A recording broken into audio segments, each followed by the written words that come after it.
Okay. So usually, if anybody has any question, just raise your hand. Just go ahead and shout out because I'm not monitoring the audience raising hands or making any other reactions. So please forgive me if I don't answer any chats at the moment. Perhaps after the talk, I will. Okay. So karmic health medical astrology is what we're doing. Page 1. Medical astrology. There are many ways of utilizing astrology. So in medical astrology, usually, the most basic known practice is looking up the health houses in the natal chart, and then we interpret whatever that's in there. So let's say, for example, having Saturn in Libra in the 6th house could represent some chronic blockage in kidney, or born with a smaller bladder, or maybe your diet resistant, etc. All of which may represent some kind of a health inconvenience. And what I mean by that is like, Saturn is a smaller part of our body. So wherever you have Saturn, perhaps that is naturally a smaller part.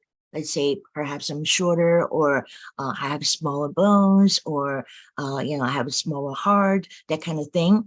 And that could be an indication of illness, or just smaller, right? Just a different size.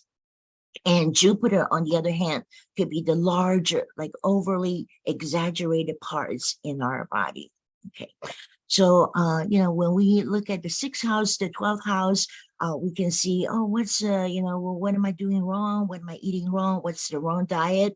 Or the 12th house, maybe the internal organ. So there are different houses that would indicate different kind of a health. Let's say the 3rd house, maybe mental health, the way that you're thinking. So there are so many different ways to look. The 5th house could be, one day, if it doesn't show up in the 12th house or the 6th house, perhaps if you're having some kind of transit going through the 5th house, that could be the Leo thing, maybe some heart murmur, or just all kinds of different indications, either matching by houses or matching by sign, that kind of thing. All right, so adding transits and progression, we have more layers or to overall health understanding. So definitely, we look at transits a lot. We figure out, what's the universe doing to us? And the progression is like, what else am I, how have I changed myself all these years? Right? So that's an internal progression, is the progress chart, and the transit chart is the outer influence over our natal chart. Okay, so today we will take a different look. What I'm going to do is, on top of this normal health astrology that we look at, the 6th house, the 12th house, and all the other houses, today I'm giving you a body mapping technique. And this is a very easy technique. You just look at your chart. Look at your chart, and then you'll be able to figure out, oh, okay, I have this, or I have that, that's a vulnerability, or, oh, I'm getting sick today because of this. So it's a visual look at our bodies. That's what we're doing today. Okay. Next page. Okay. Okay, so what's in our medical chart, right? So imagine checking out the body from the Akashic library. And that is a place, if you believe in past life, reincarnation, and this other place in the universe, the spiritual library, so to speak. Okay, so we, before we come into this world, we are hoping to check out the body. We're saying, oh God, or oh, the minister of reincarnation, please give me a body, right? Because I'm going into this physical world, the earth. Okay, so I need a body, otherwise I'm just a puff of energy. So this body will have to match our the past life experiences, perhaps like a scar somewhere, or my soul traits, like, oh, maybe I'm a very fast going person, I love to talk, those kind of soul traits. They may come into this body to show who I am, right? And then especially this body needs to be sufficient to accommodate the upcoming life lessons. So if I need to, be a skydiver, I need to have the heart strong enough to do the diving, or different things like that, fun things. So a body was tailor made for exactly us.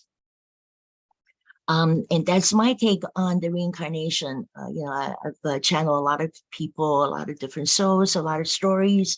And this is how I know how we come into this karmic body. Now, our natal chart is a user manual that comes with this body. It explains the body's tendencies, functions, even future major events, and all the karmic purposes. So I really believe that the natal chart is like tell all. If you say, oh, what's going to happen to me at age what, I see that, like a big tendency or a big crossroad, or, oh, okay, I have, I have a job dilemma. What kind of job should I get? So those are all the different things that we can see in our charts.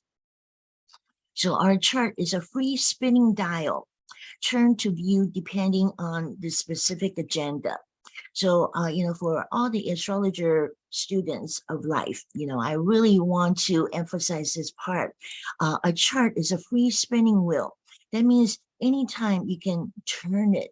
It doesn't have to just stay fixed in this way. Like, oh, I have a Leo rising in this chart. Let's say this is not my chart. This is just a random chart for demonstration. So it doesn't have to stay in this dial forever. Let's say when you move to a different city, you change the dial, maybe you turn to Virgo rising, or you change to Cancer rising, or let's say you are now progressed to a different sign. So you change it, you turn the dial, right? So it's constantly turning. It never stays the same. And so today, our purpose really, for example, is that we want to look at the chart from a different angle. I also gave a good example here. If we want to look at mom's situation, we turn the fourth house into the first house. That's the mom's house, her first house. And we kind of look at her first house, second house, third, so 1, 2, 3, 4, 5. And that's what we call the derivative technique. And so this technique is often used in many different forms of astrology. Some of you may have already used it. You just don't know what to call it, or you didn't realize, oh yeah, that is what we do all the time. It's a free spinning wheel. It's very important. Okay, so now I would like for you to turn your chart to point the south node to the top. So I'm taking this natal chart like this, and the south node is right here in the third house. I want you, if you have a hard paper copy, I want you to just kind of turn it so that south node is now on the top. Okay? Or if it's on your cell phone, your chart, then you just turn your cell phone so that south node is pointing to the top. And the top would symbolize the head position. So it's as if I'm standing here with my head on the top and my feet on the bottom. Okay? So the top is the south node, north node is the feet, and in between would be like, oh, my head, my face, my arm, shoulder, my top torso, my lower bottom torso, and then my legs and my feet. So this is really a very simple gist of the body map. Okay, so right. If anybody has any question, please just go ahead and ask. Okay, page 3. Okay, so this is the Vitruvian man. The so-called ideal human proportion man painting was created by Leonardo da Vinci in 1490. It was based on the writing by a Roman architect, Vitruvius, or he may be a doctor as well, physical doctor. Okay, so since we're, because he followed this Vitruvius guy and painted this body, so it's called the Vitruvian man. The Vitruvian man is meant to show the human body when it's at its ideal form. And if we overlay the Vitruvian man with an astrology chart, we can easily correlate all the houses to body parts. So like this on the bottom here, if you put a chart over the Vitruvian man and overlay the center of the chart to the navel position, then you can divide the body into half, like, oh, the upper half, like, oh, the upper half is the upper torso, the arms, the head, or the lower half will be, starting from, intestinal area, the productive issues, the areas, or the legs, feet, so it's very easy to divide the body up and down and also left and right. Okay, so, we may see our body or chart lopsided for the first time. Perhaps if you've never seen your chart this way before, you may all of a sudden realize, hey, it's all in one direction. Oh, it's a heavy on my shoulder, or it's a heavy on my left side, or something like that. You may have a splash chart. Right? So that means your emphasis or your karmic parts are all over the different sides, different parts of your body. There's no particular one area, but splattered all over, right? The splash chart. Okay, so now we're going to take a look. All right. So the body sections, taking that Vitruvian man. We already mentioned that we, from the navel position, we can see the upper part of the body, or the lower part, and then the left side and the right side. And, without making it too complicated, I just want you to kind of do the quarter division. And, for today's purpose, you can do the 12 pie pieces, the 12 wedges. You can do that if you are more advanced and you're very familiar, that you're skilled to divide the chart into the 12 houses. Or we can just look at the upper left, upper half, the lower right, or, we can just look at it that way to make it easier, simpler. Also, okay, I want to do the division with a little bit of a different way, kind of cross section like this. So of course, we say, oh yeah, the top part is our head, and the second section is our arm and chest. The third section is the, from the rib cage down to the navel. And it's usually indicated by the astrological sign from Aries to Pisces in a vertical way. Like, oh, Aries and Taurus will be the head, the face, the throat, and we kind of know that, right? And then the second section, like, the hands, arms, lungs, the breast, all of that will be Gemini and Cancer. And then going down, even if we know the heart is a little bit higher up, but we call this section the Leo Virgo section over here, because the Leo may be the whole spine, and the Virgo is the stomach or the digestion overall. And so you go down the whole body. I have a whole list of the body parts here for you.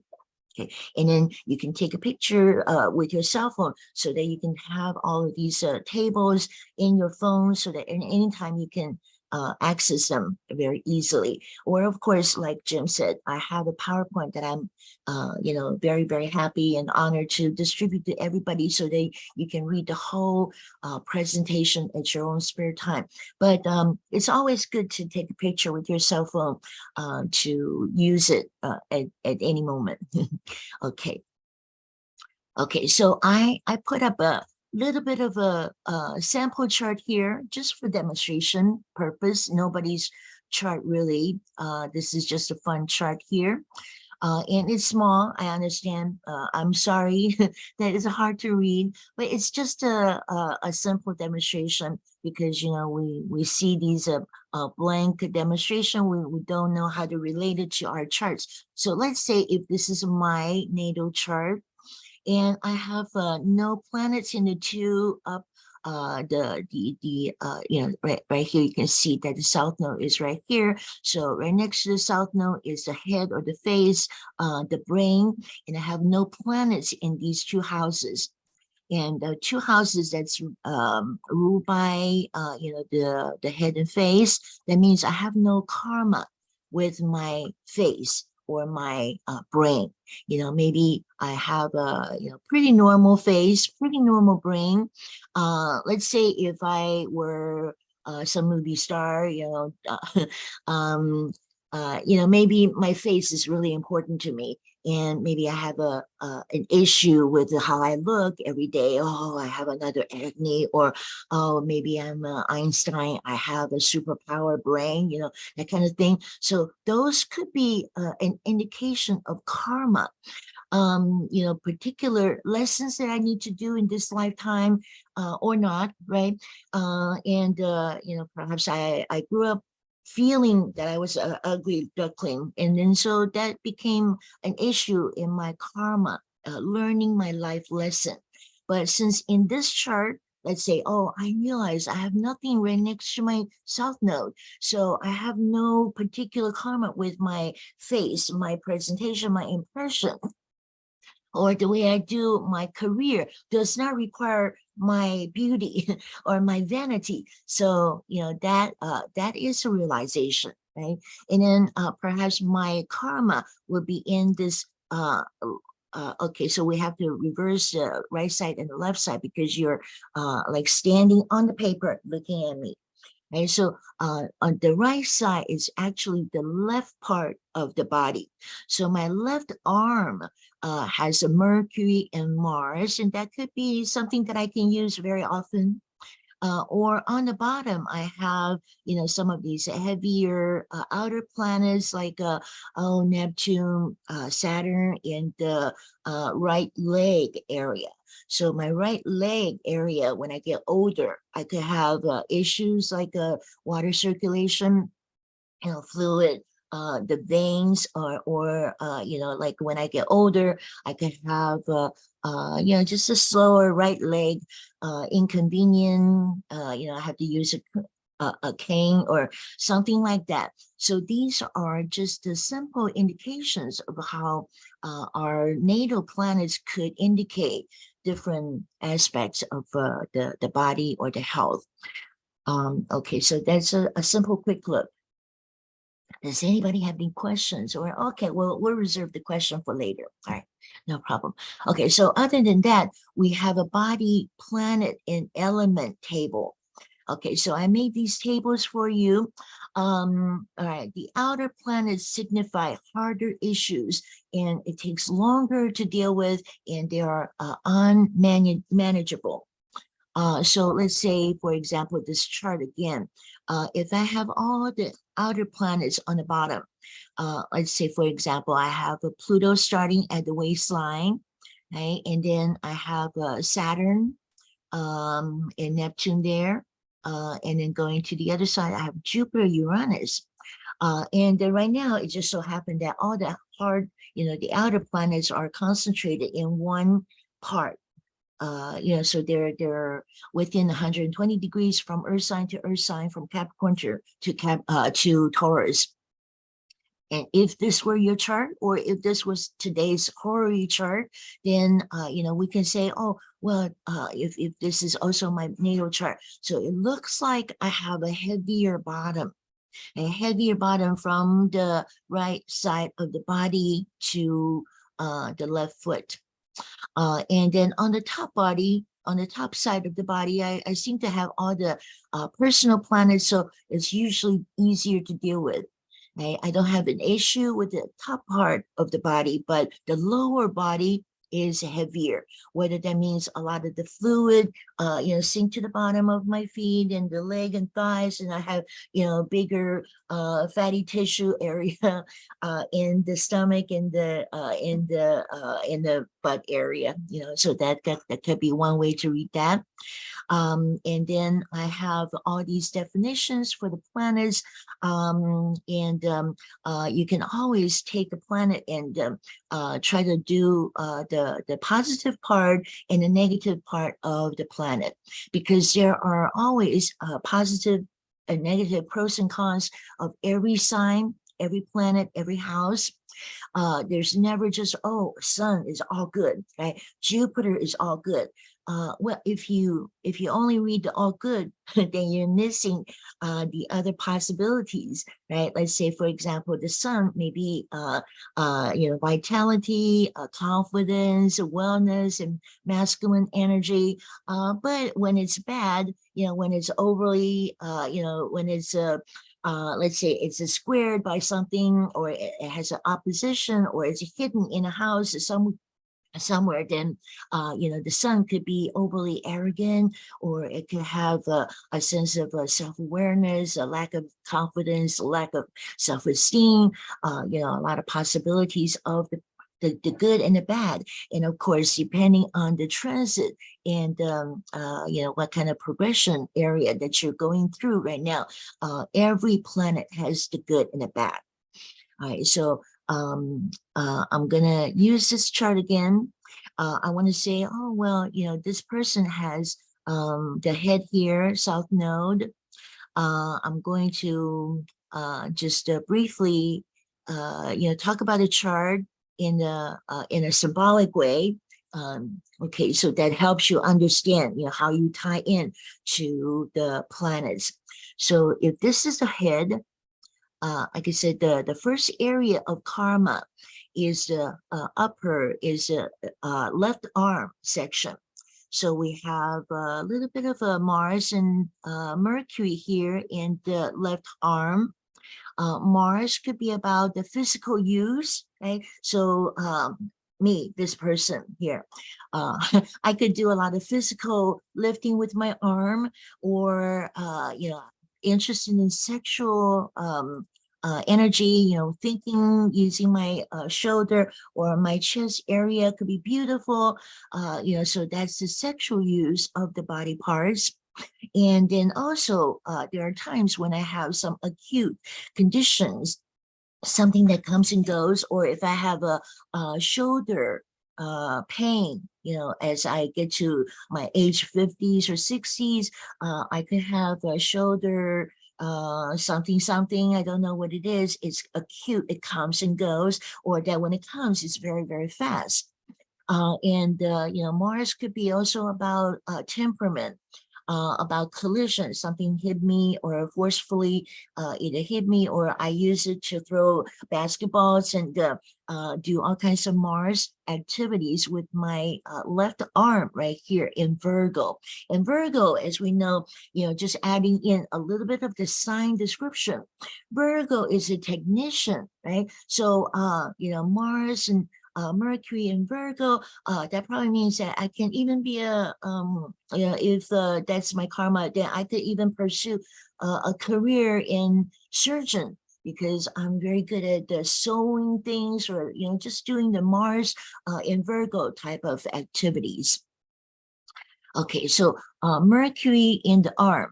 Mercury is all about inquiring, curiosity, doing research, and sometimes, we may think too much, and that becomes an obsessive way of thinking, like, oh, what is it? Oh, if you don't give me the facts, I cannot recognize you because it's not enough facts. A lot of obsessive knowing what is it, where is it at exactly, and so it's a lot of the mental investigative type of energy in the Virgo area. And Virgo area, in that upper chest, knowing, thinking, oh, wait, I must know, so there's a connection to the lungs, or the chest, as we call it, the ambition area, Okay.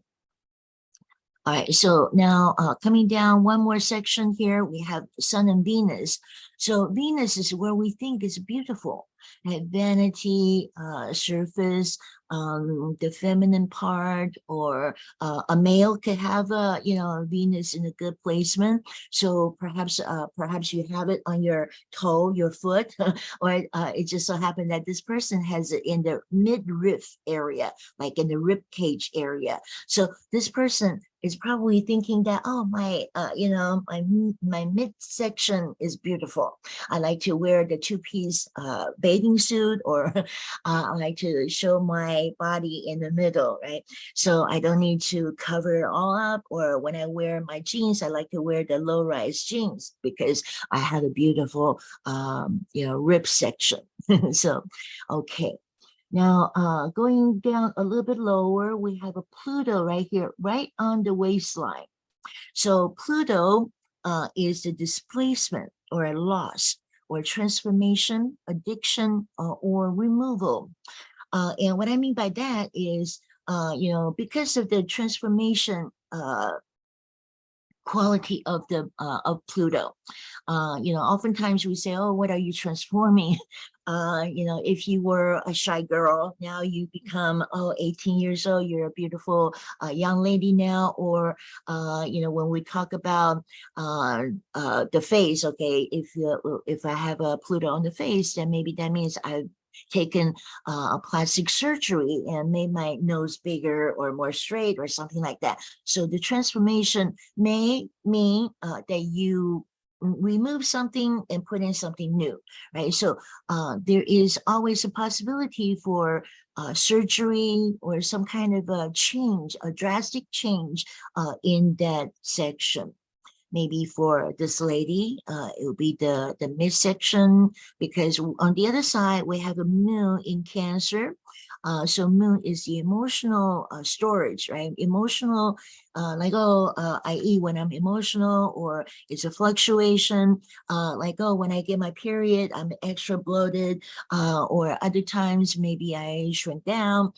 So there are a lot of changes in the waist area for this person. And so if there is an opposition would be probably something a little hard to deal with. So Moon Pluto opposition could mean that maybe this person is upset enough that because she is so big. Earlier we just mentioned that the midriff is beautiful, but then her lower stomach is so fat, right? And so she went to get a plastic surgery, a liposuction. So all of that could be a sense of karma. Okay, going down further, we have Saturn, Neptune in the thigh area. Saturn and Neptune all in Pisces and water. So Saturn could be the restricted area, it's a withheld or suppressed, and it's a little bit traditional. And anything dealing with Saturn and Neptune deals with a longer time. You feel like it's going slow.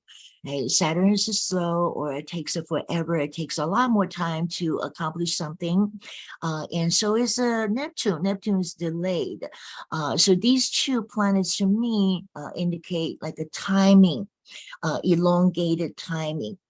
And so, we kind of mentioned this earlier, like, oh, this person, when she gets older, maybe this is always an area that's problematic because of bad circulation. When she gets up, she has to kind of shake her leg, or she wakes up from a night of sleep, then it's all numb and that kind of thing. Okay, now going down further, we have Jupiter Uranus in the left foot area. Okay, so that could be interesting. Jupiter is the blessing or expansive, exaggerated, enlarged, relaxed, or promised. Maybe it was promised that, oh, if you do something, let's say you put on a lot of cream or you do some basic exercise, then you're promised that you will have a good walking, good foot function in the future, in the long run. But usually, when we get sick, we have a Jupiter somewhere with Jupiter there pointing in the operation house or something in an election chart. Usually that means you have some extra blessing. Now, but Uranus is the unexpected factor. Perhaps it means something happened suddenly, like an accident or a splinter, or oh, I got overly excited. We were jumping, laughing, and then I twisted my foot. And the Uranus deals with the nerve, as well. Mercury deals with the nerve. So any kind of a nerve pain, like a neuropathy, a lot of possibilities of Uranus type of unusual pain could happen. Or Uranus is also new and modern and futuristic. So maybe sometimes we hear about people using experimental drugs. When they're desperate, they say, oh, well, give me anything, right? And some kind of cancer treatment in the foot, and with the Uranus there, that's very possible. It gives you a lot of hope, but then at the same time, it's hard to figure out. It's usually like, oh, what's a new thing? Oh, what's COVID? What's some kind of a new thing? It's hard to figure out. So all the outer planets are hard to figure out, like Pluto, mysterious, Neptune, mysterious, Uranus, hard to figure, just all the major outer planets are hard to figure. Now we have three more things, the North Node, South Node, and Chiron here. Okay, so the nodes, well, we will mention today because they're just like a given, South Node, North Node. Wherever you have Chiron, I want to say is Oscar, fear, hurt, phobia. It's assumed weakness and the caution. Okay, so wherever you have Chiron, let's say this person has Chiron in the right foot. So by comparison, the left foot, we have a Jupiter there, oh, jump and run and all of that. And then the right foot has Chiron. So this person is usually very cautious with the right foot because, oh, what if I mess it up? Oh, gosh, maybe I have a weaker toenail, or maybe I have something, right? So Chiron is like a caution. Or that it makes you believe that, oh, it must be hurt, it must be a phobia, it must be terrible, it must be something. All right, now on this end, on this side, on the right side, I have the element table, fire, earth, air, and water. I want to say that fire and air are the faster passing, and earth and water can be more time consuming. If you have in the chart, if you have fire and water, let's see, oh, the foot, what we just mentioned, the right foot, oh gosh, I'm afraid I may hurt it. But that is a very fast passing fear or concern. Or, oh, once I come home, then I put on my feet and I say, oh, okay, now I don't have to worry. Or, oh, I got a mosquito bite and it just went away in a few hours. So that is an air, fire type of thing.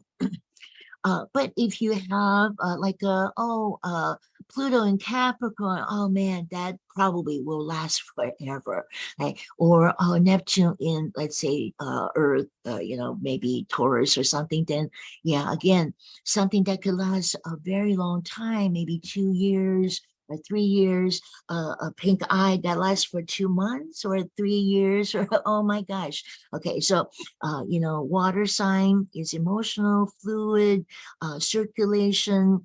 It could be blood, or it could be pus, or it could be hormonal or lubricant or something, right? And the earth could be about the solids, the mass, the muscles or the bones, the structures, the growth.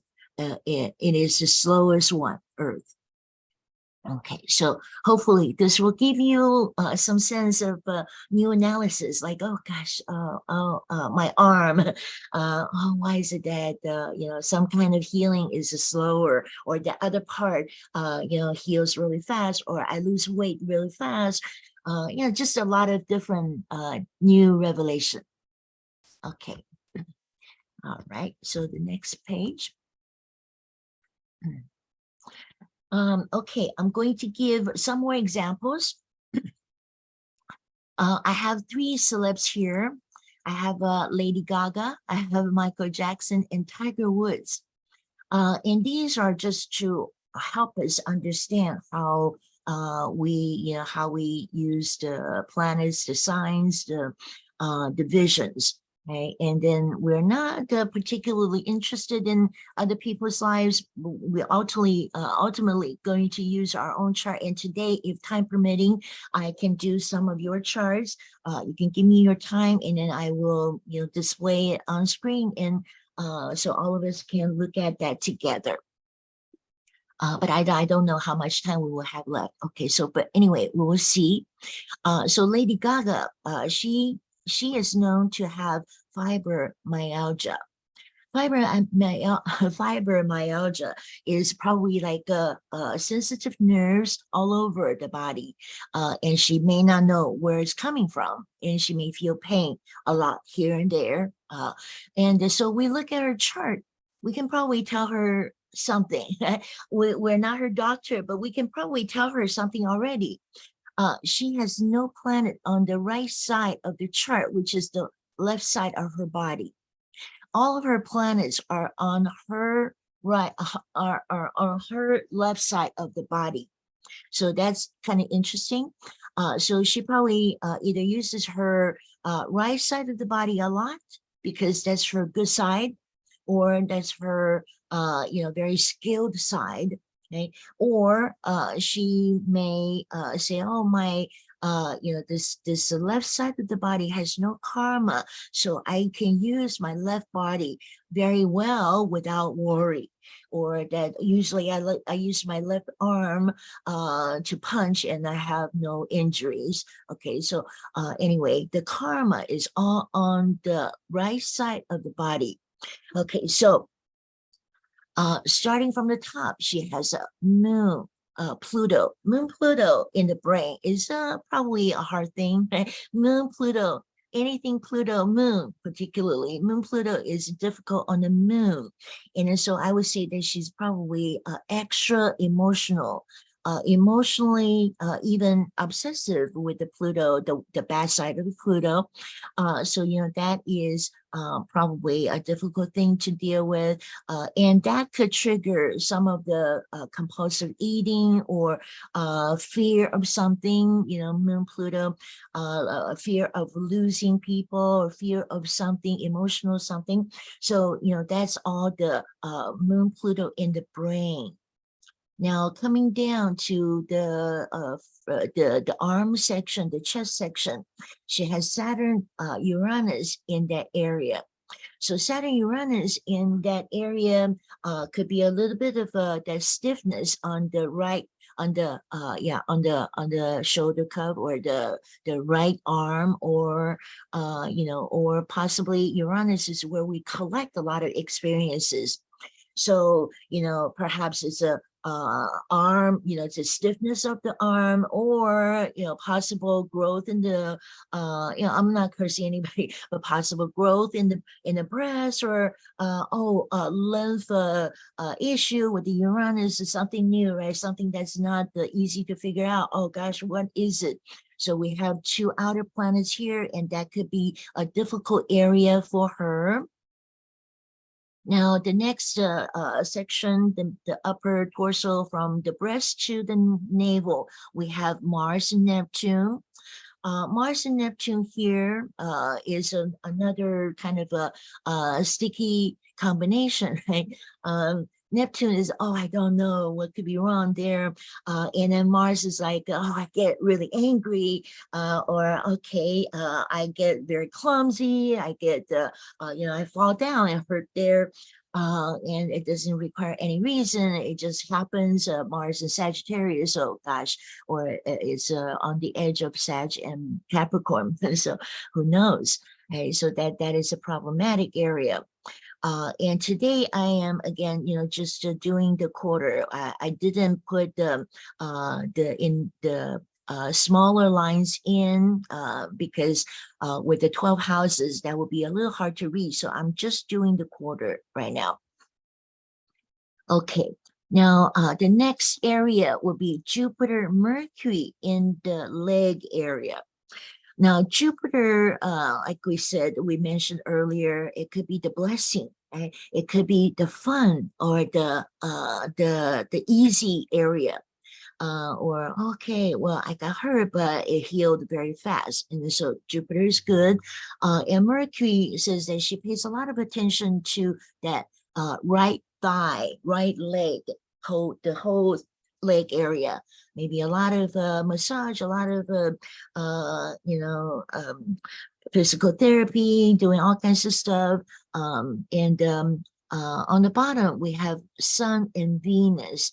So again, on the right side of the body, Sun and Venus, a lot of pride, like, oh, my right foot is good at tap dancing, or, something. This is an interesting analysis of Lady Gaga's body. Okay, the next one, I'm going to do Michael Jackson. Bounce in with a quickie question. I know you're just going over you're really clearly going over those planets in the houses, or areas of the body rather. But for example, say we're looking at the Moon Pluto South Node conjunction at the top, but it's also aspecting Jupiter, which is going to inflate those issues. Are you going to look at the aspects too, or would one? Yes, sure. Yes, and you just go up in layers of your own experience. So if you want to, so that's a trine. And so when it comes to the dancing, maybe dancing with the feet, leg, perhaps that's something that could relieve her emotional pressure. So I would say that trine is helpful. And then the opposition from Saturn to Chiron is probably scary, because that Chiron is this unknown fear, this unknown darkness, or something.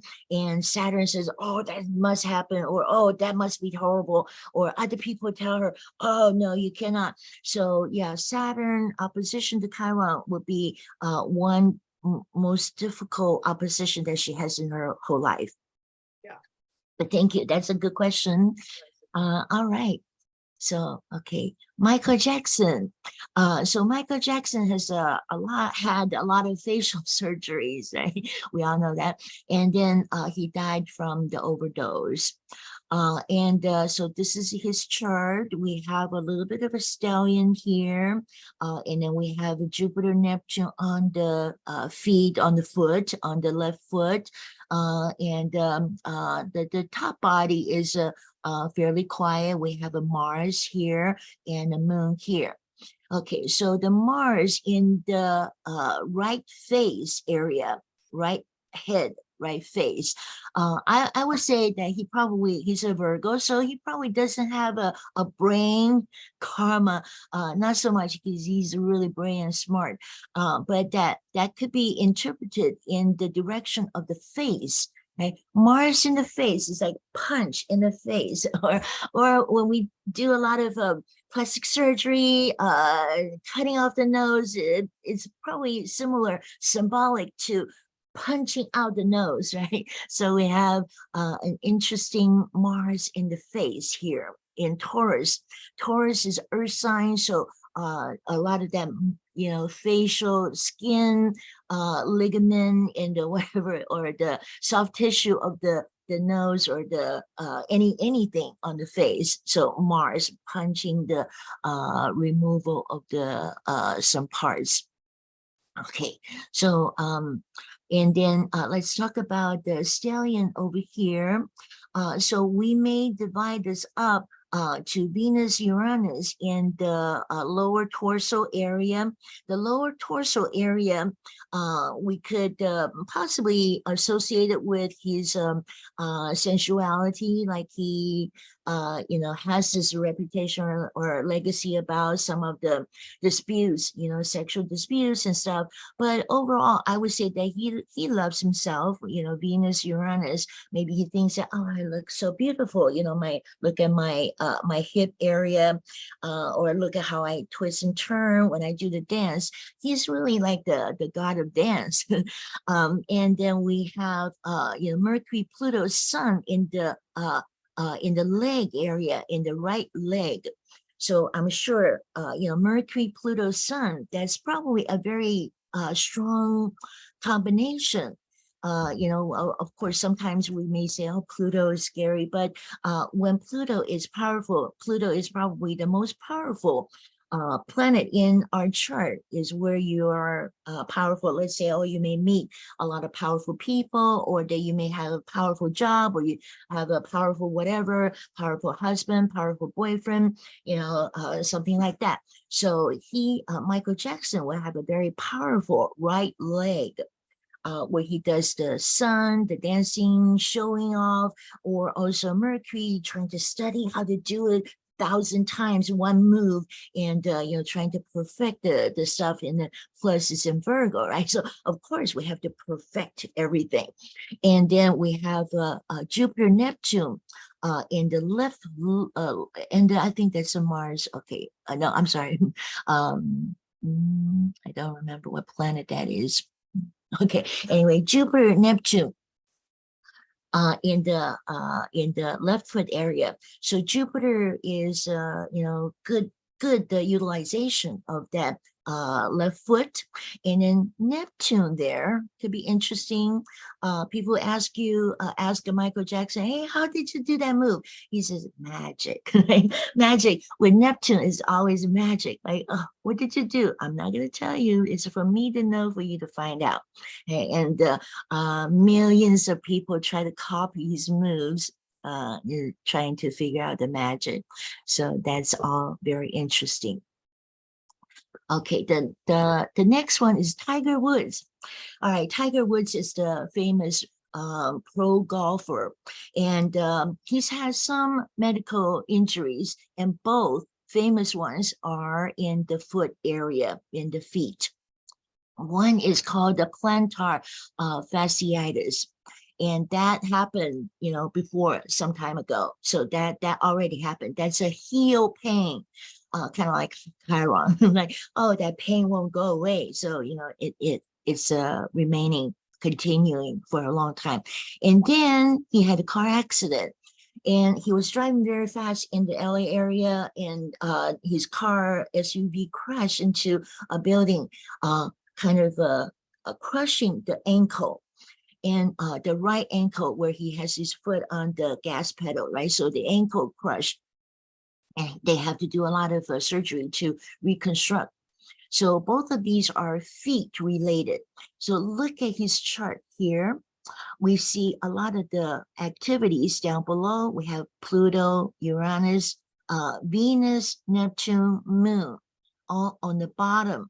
So I believe that when he plays golf, he probably uses a lot of that lower body ankling, anchoring. I go, oh yeah, I you know, I use my muscles down below, from the leg, from the hip, and so he is very powerful with the right leg. Just like Michael Jackson, they both have a Pluto right there in the right leg area. And the fasciitis. Okay, so we have. We're not sure in the news report. Perhaps some of you can Google that. But on one foot, on the right side, he has Uranus. On the left side, he has Neptune. So which one is more problematic? Which one, right? They're probably both problematic. So Uranus is, well, my right foot has a lot of issues, or this issue of probably itch, or that other, like a twist, or something. So it's always different. So Uranus collects a lot of different experiences. And then Neptune on the left foot is that unknown, that something that I cannot have a control over. So that could be the fasciitis, and the ankle crush. That right foot is probably the Uranus. But either way, I would say that he has a lot of issues with the feet. Okay, so all right. That's just a quick use of the celebrities to understand the use of the charts. Okay, so when you have time, you can put in all the 12 house divisions. And for our purpose today, for demonstration, we try not to make it too hard to see. Okay, so next one, future development. I'm using the Lady Gaga's chart again. Usually we do transits. That's a very common thing. We just put, we do a bi-wheel, and we put the transits on the outer wheel over the natal chart, just to see what the universe, all the passing planets. Excuse me, Audrey, can I ask a question, please? Yes, okay, please. Way at the this is Rita speaking. Way at the beginning, you told us something about turning our chart upside down. Okay. Now, are these charts that you're showing us the way we would usually see them, or have they all been turned upside down? They have all been turned to have the south node pointing the top. So the south node should be at the top. Yes. Okay. Yes. It doesn't make sense on my chart then, but okay, thanks. Go ahead. Okay.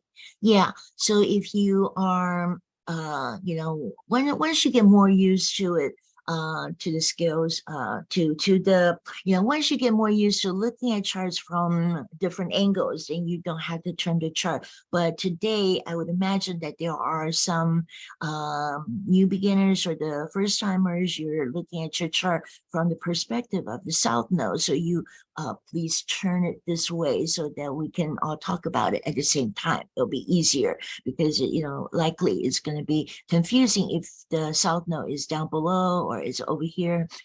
It wouldn't be as easy. Okay, so all right, we can look at your chart later, Rita. Okay, so all right, and doing the transit, then you will see, by the standard of a body, where are the outer planets, where are the personal planets, and it will give you a certain perspective of the current transit that you have to deal with. And if it's doing oppositions or squares, all of that, we are very used to doing the transit, so that's good. All right, now the next method is progression. So progression, I mentioned a little bit earlier. Progression, the secondary progression is 1 day per year in the technique. Right? 1 day per year. So let's say Lady Gaga is 38 years old. So by her natal chart, we progress it by 38 days, and we come up with this progression chart. And that can show you if you have progressed. If you used to have a square of something, now it probably separated a little and that eased off. Or, before it was an approaching square or opposition, now it's becoming more intense.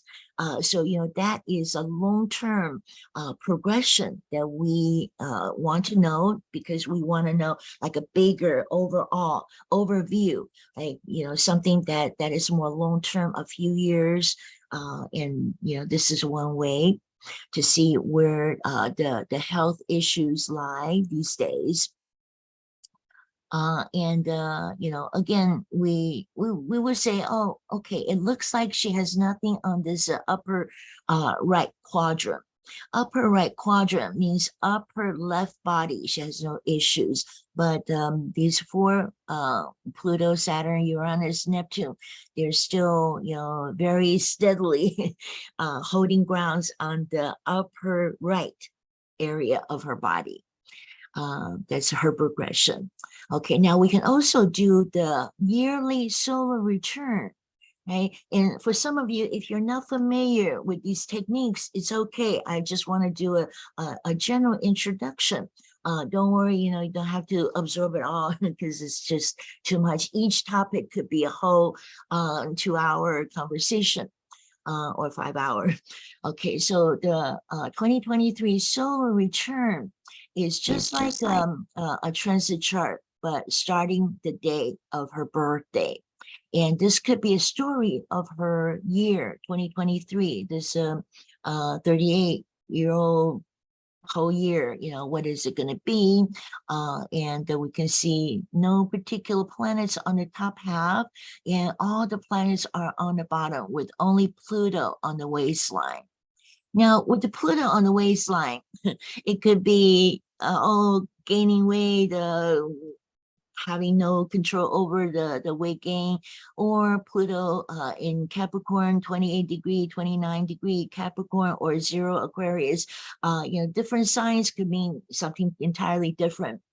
But all the, foot or leg issue here, even, Moon, Venus there. So that would be the story of the year is probably, hey, pay attention, pay more attention, do more workout with your lower body dance, some kind of thing, with her lower body with the solar return. Okay, one more type of chart is called the horary. Horary is a chart of the moment. The question, if you have a question right now, you can do a horary chart to figure out, hey, what's going on with my shoulder? Lately for a week now, I've been having some issues. Oh, okay, with the shoulder, we have a Mercury, Mars there. So that's not to say too long, but not too short, because it's an earth sign. So it could take a little time, just a reasonable amount of time, but because they're not outer planets, so I would say it is not unmanageable. You don't have to worry too much that you have to have a surgery, or that you could have some physical therapy, some management, some understanding, doing some research with a Virgo, so that's explainable. But then we have, this issue like a stomach gurgling. Oh, I don't know what it is. Okay, so we have a Pluto there in the stomach area. Maybe, we don't understand what it is for 2 days, for 5 days, for a week and a half, 10 days. We don't know. We tried all kinds of different techniques. We do exercise, or we eat early, or we eat late, or we do whatever. And there is no real effect. So Pluto is there in Capricorn. It's kind of doing its trick for a while, maybe a month, or maybe 5 months, something like that. But on the other end, when we have that moon trigger, right? Moon is the fastest moving planet in our chart. So moon often does some kind of a trigger.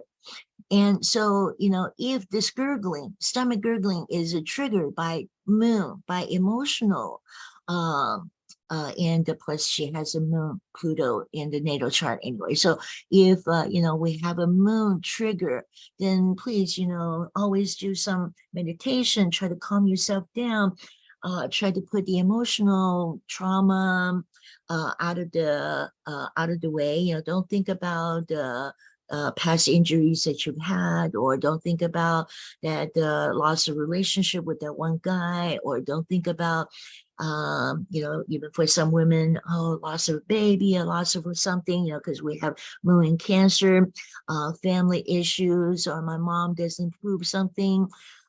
So, you know, that could be the trigger of the stomach issue. So horary is really good at explaining all kinds of problems, all kinds of mysteries, all kinds of even, you know, from the perspective of other people, not just by ourselves, how we react to the economy, to the society, to different things. So horary is terrific. Okay, so I think that is the end of my presentation today. The rest of the time that we have available, I can do a few charts, and all you have to do is give me your time, and I will try to get that chart up from the website astroseek.com, and that way all of us can look at the chart together. And then this PowerPoint presentation is available for everybody.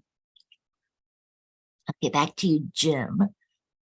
Do you have any comment? Any question? Does anybody, did anybody ask me questions from the chat, please?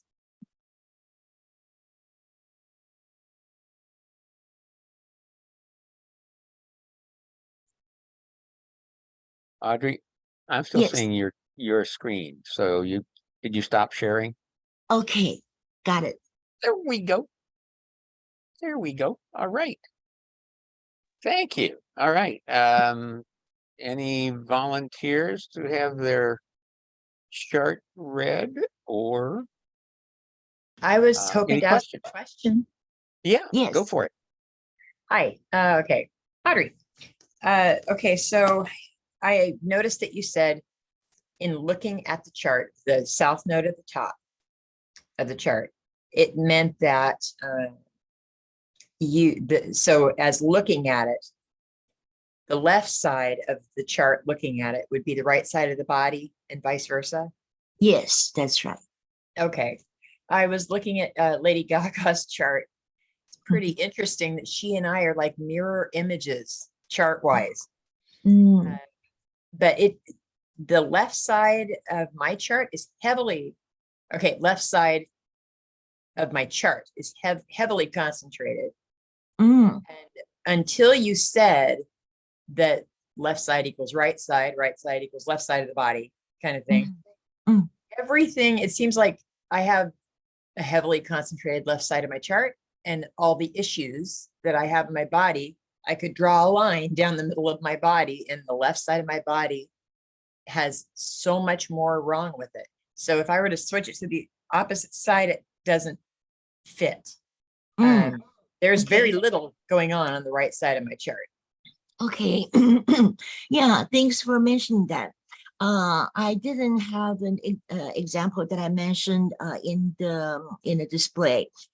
Sometimes in the Chinese medicine, we have meridians, right? And one time I had a sharp pain in the foot, and then the next second I had the sharp pain in the right head area.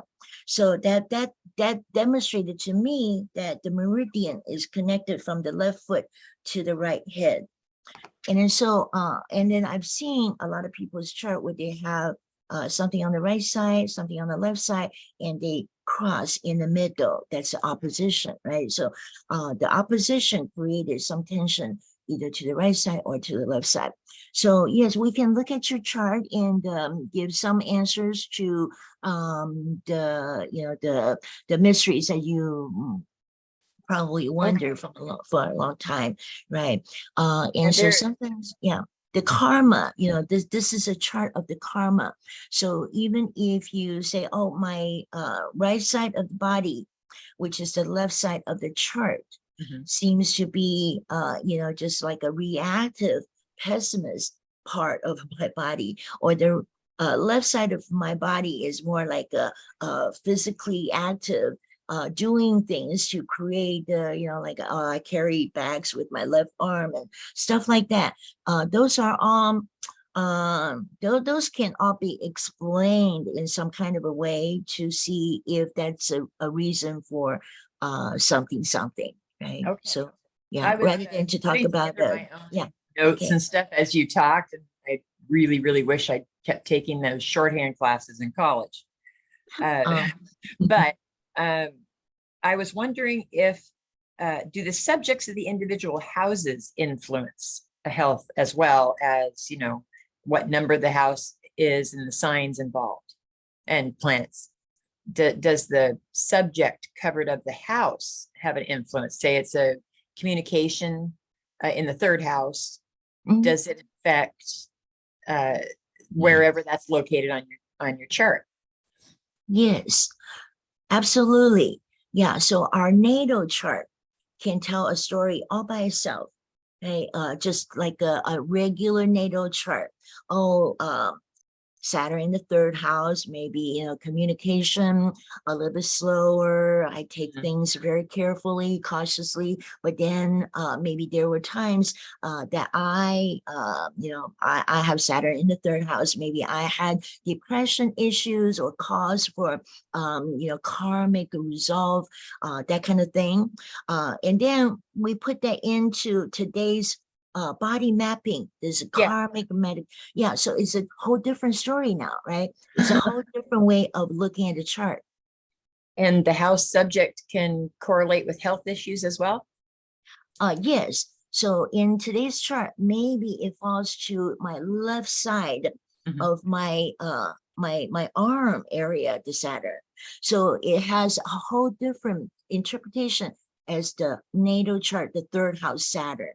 And Ah, then so it's a different, yeah, so you kind of have to separate the the definitions and say, okay, the natal chart, usually read it this way, but today with the body mapping, mhm. it looks like a different a whole different image. So that gives me just a different understanding of how my arm is. Why is it that it's a Saturnian? Or, oh, let me see, is it my toe that has an issue? So it's a whole different dimension, so to speak. Right. Okay, thank you. You're welcome.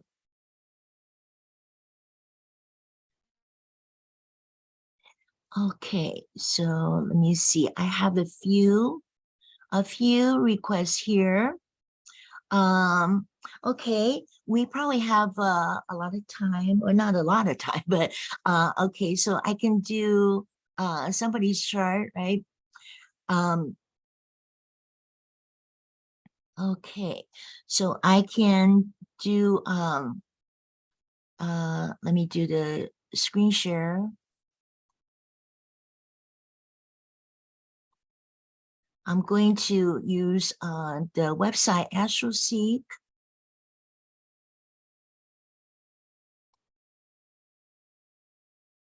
for a natal chart. Okay, I think the first person was Michelle. October the 7th, you said.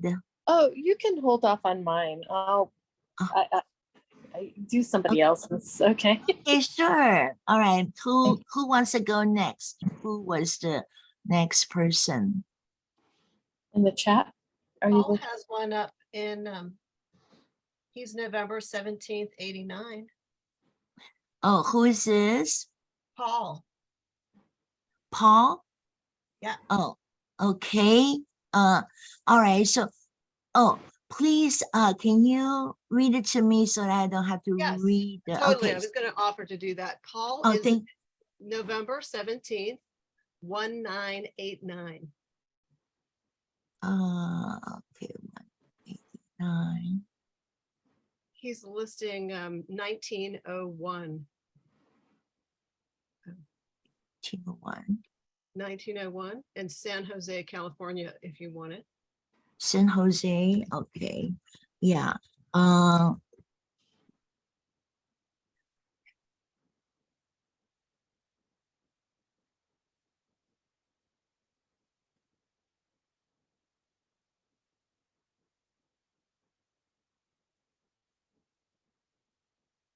Since we have to turn the chart, so of course the chart is not 100% accurate. So, right now we have a south node in the second by natal position. So we're going to try to do like just for animation. We're going to try to put it up on the top.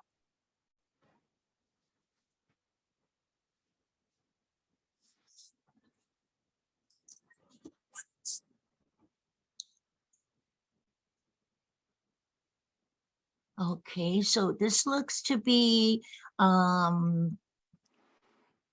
okay. This looks to be relatively approximately good for a South Node medical chart. Okay, so this is Paul's chart. Make it bigger. All right, Paul has moon in the left brain. Right, left brain is all about logic. So logic, moon in Leo. So Paul is probably very logical, or when it comes to emotional logic, emotional logic, meaning if somebody tells you how to, let's say you want to make a website for me, or you want to give me a birthday present, with the Leo left brain, it could probably be very useful, or it's beautiful, or that in your own life, what is vulnerable could be that moon, the sensitivity in the left brain area. Free Okay, to now. chime in with your feedback. Yeah. Sorry, I was muted, but yeah, I've been known to give really good birthday presents because of what a person would like. Your audio was chopping up a bit, Paul. I don't know if you could bring yourself closer to the microphone. Oh, I'm sorry. Are you able to hear Okay. me better now? Yeah. Oh, yeah, a Say little bit. again. I was saying I've been known to give really good birthday Yes, presents. I heard. Yeah, okay. And then you have 4 planets over here pretty close, right? All in Scorpio and the Sag. So Mars, Pluto is above the waist. But in the whole body, we just see the whole torso together. So 2 on the upper half and 2 on the lower half. And so this could be, the Mars Pluto could possibly be the digestive issues. I don't want to call it issues, but definitely, Mars of eating too fast, or, Scorpio, water sign. So a lot of that fluid transport, like eating, putting food down, and that kind of stuff. And then, but down, once it goes down into the intestine area, we have Sun and Mercury, then it's probably not too bad, right? We have the Sun to kind of process it well or healthily, or that you have basically a pretty good, healthy, strong intestine to process food. But at times when issues happen, there are times when we go through life for 60 years, 80 years, it's a long time to say never. Right? So we have your Mercury right here at 0 degrees Sag. 0 degrees Sag could be that only thing in your chart that's a 0 that you wonder, oh, what is it? What? A lot of the obsessive questioning. Like, what could it be? Even when it's nothing, you could say, oh, but what is it? I need to resolve it. So that is a troublemaker, right? I don't want to call Mercury a troublemaker, but it is a 0 Sag. So in your combination of things, maybe you do eat too fast, or maybe you do chop down some things, and that may be the Mars and Pluto, but eventually Sun sort of take care of it, make it nice and good. And then we have 3 outer planets right here in the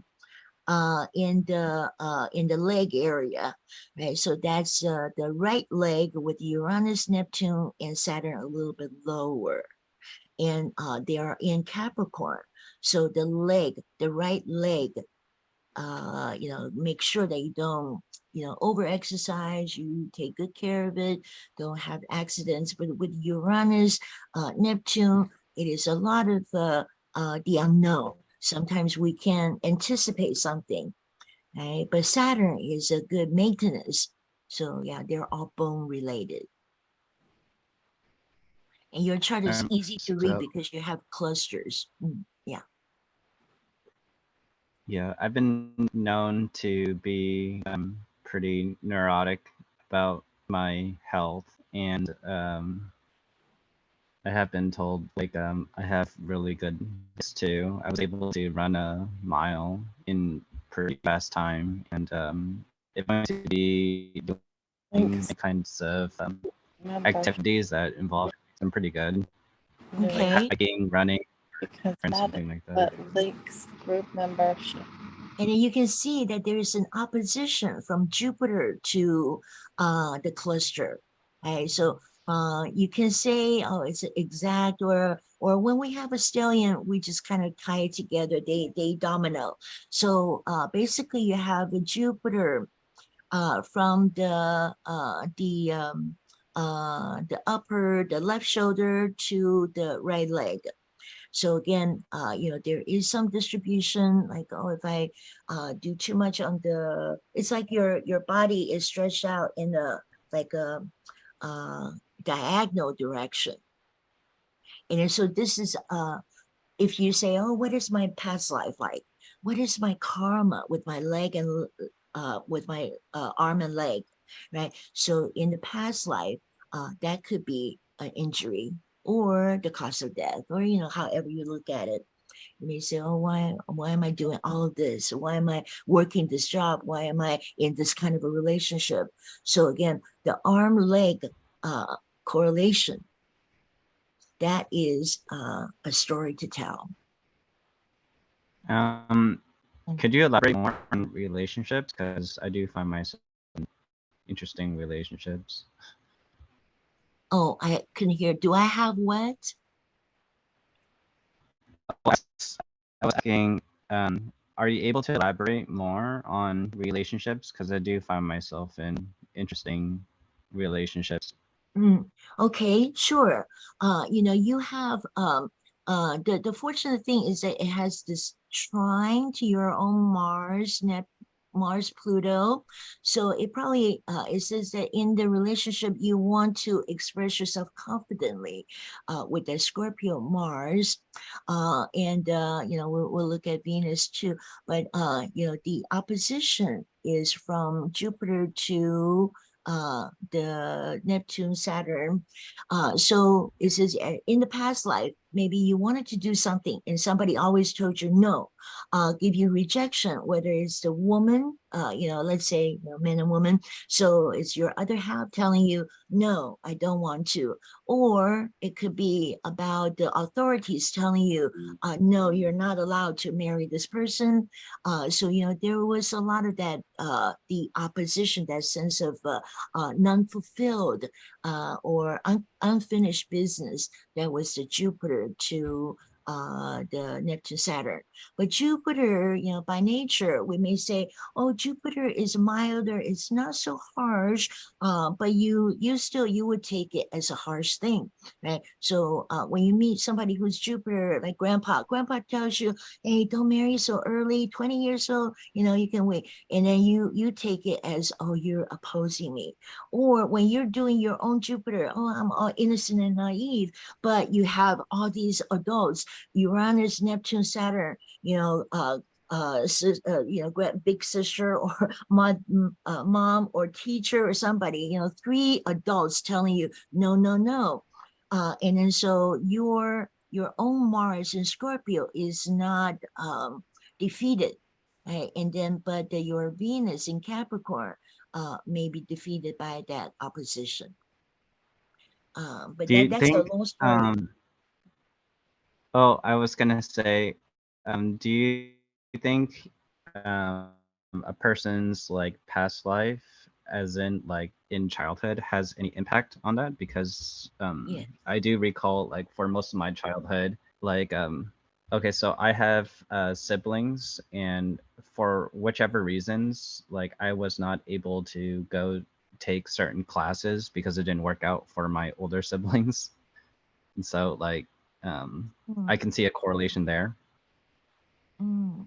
Okay. Yeah, it's a lot to explore. And there's so much to tell from that. I would just say that you don't have, well, all you have to do in this lifetime is to work out a lot of that opposition. At points when people tell you, hey, no, don't do something. You don't take it as a rejection. You know, you kind of try to dissolve this line of opposition. Like your sun does not have opposition, your moon does not have opposition, your moon has a little square. And then so, if you don't let people push you down and give you that opposition, like, I'm your authority. No, you're not on my authority, right? And then that is a way to kind of thin out that opposition, work it in some other ways. And then that will help you in relationships, in your own health and everything.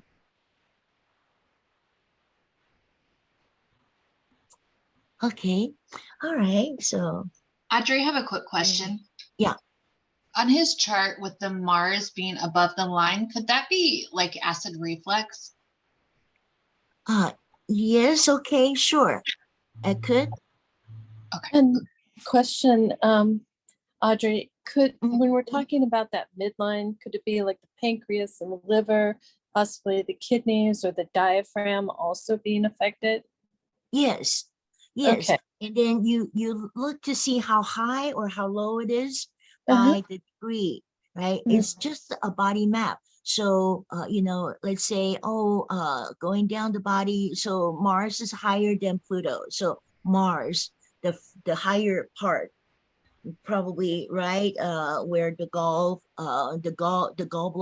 is, or Pluto would be lower, Right. somewhere, right? Okay. So yeah, you just have to kind of divide up your whole body and see how the Yeah. planets fall.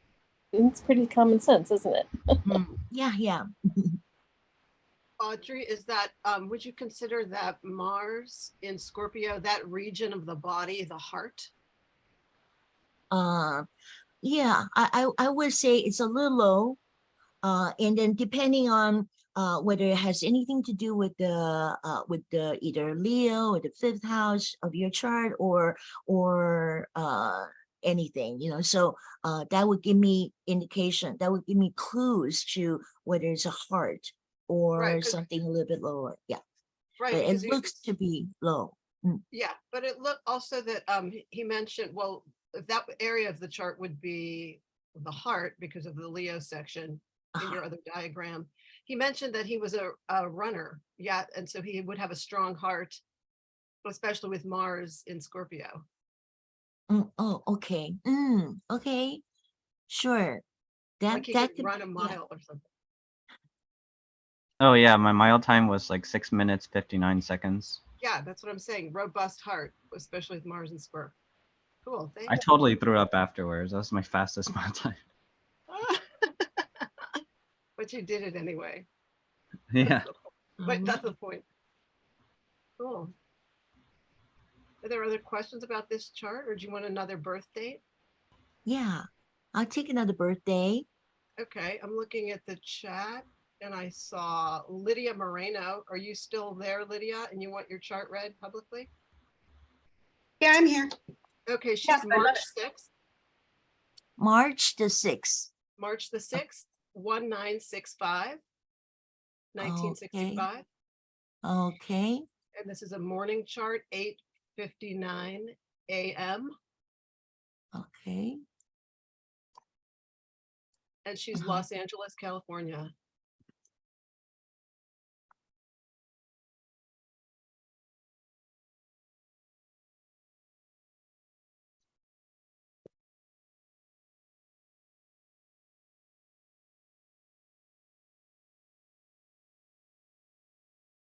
Okay. Animating. I'll give it like 2 hours earlier, 3 hours earlier.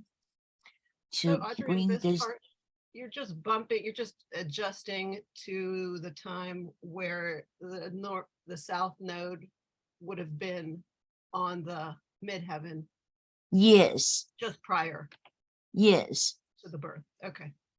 right. Um, okay, so that looks pretty good. Is there any way for To you to enlarge the chart so we could see it a bit better? yes, yes, I'm going to. Okay, Thank you. I should okay, have asked all right. that before. Yeah. All right. Okay, so Lydia. this is Lydia's health chart, the body map. So we see the outer planets. We have a Pluto, Uranus, Mars here on the left side, right about the middle part, you know, above and below the navel point. So the left side of the body. And this is a good example. So it has that meridian line across opposition to Saturn to the right side of your stomach. And I would say that your mid-torso, you know, with the 1, 2, 3, 4, 4 planets on the left side, on this side, and then 3 planets on this left side of the body. So that is 7 planets in the torso. And that is a lot.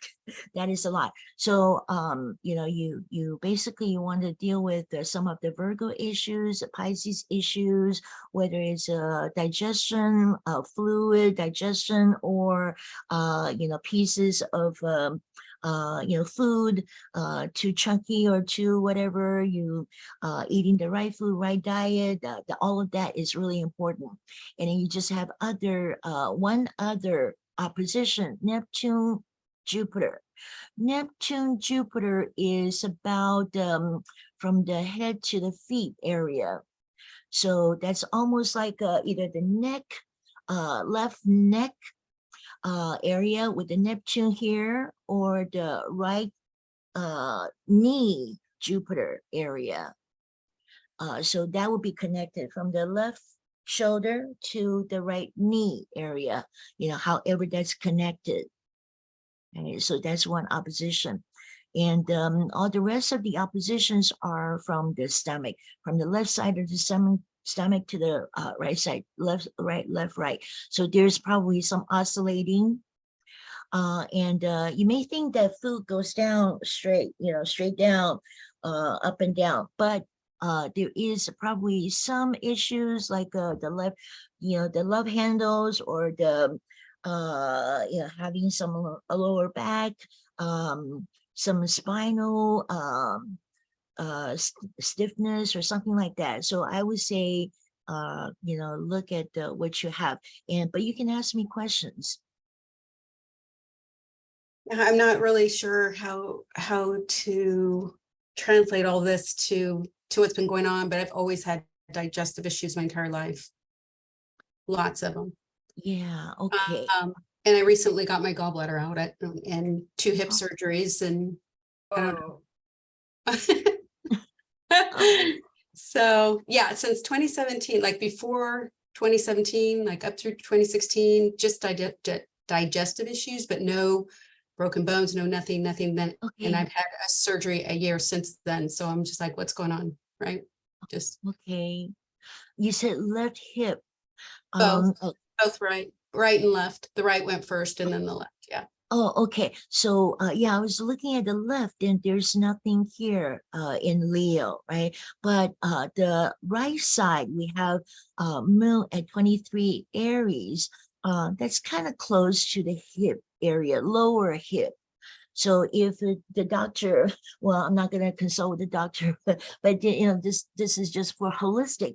I would say that you are looking at your own left, I'm sorry, the right lower hip.